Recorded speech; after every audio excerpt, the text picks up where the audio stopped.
Rector of El Mas.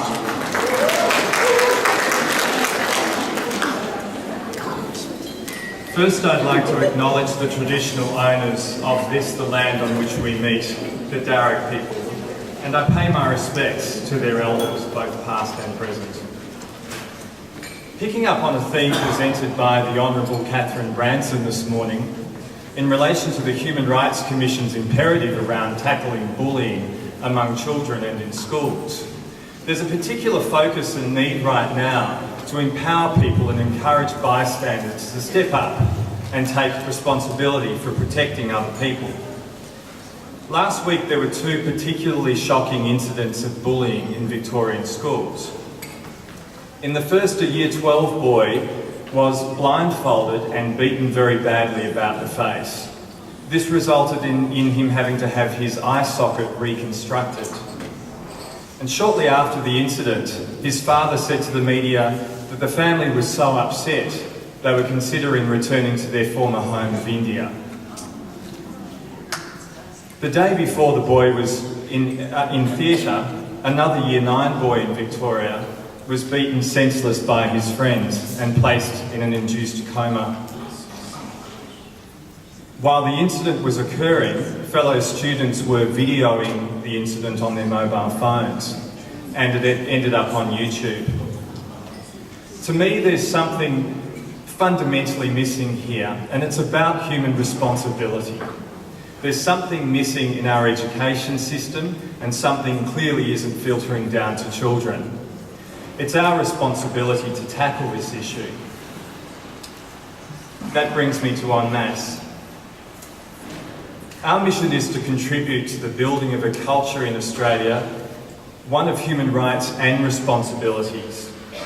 We provide online face-to-face training and cultural change services. We teach people how to actively take responsibility in the workplace, at home and in their communities, for respecting, protecting and promoting their own and other people's rights. We tackle issues such as sexual harassment, discrimination, homophobia, mental well-being and bullying, racial and religious vilification, and have programs for workplaces, children and broader members of the Australian community.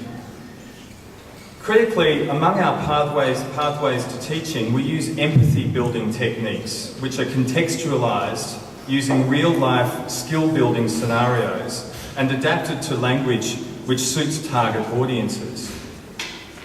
We tackle unconscious biases and see a significant role for raising awareness from early childhood onwards of the issues surrounding gender and racial stereotyping.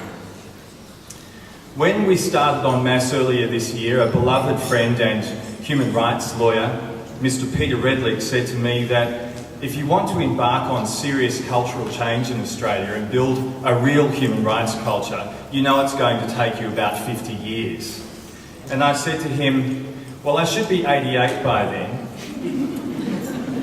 And if you're anything to go by, I'll have the stamina to get there. An even truer indication of our success would be that I would walk alongside my Indigenous Australian friends who would share equal health and life expectancy outcomes. Great! Good on you.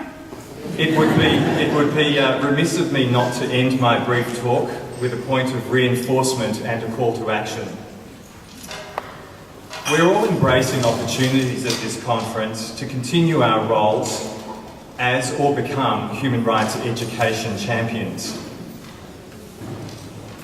When all people take responsibility for respecting, protecting and promoting the well-being of their fellow human beings, we will be on the way to a more just and equitable society, one which delivers equal education, health and life expectancy, and ultimately dignity to all people without distinction. Thank you.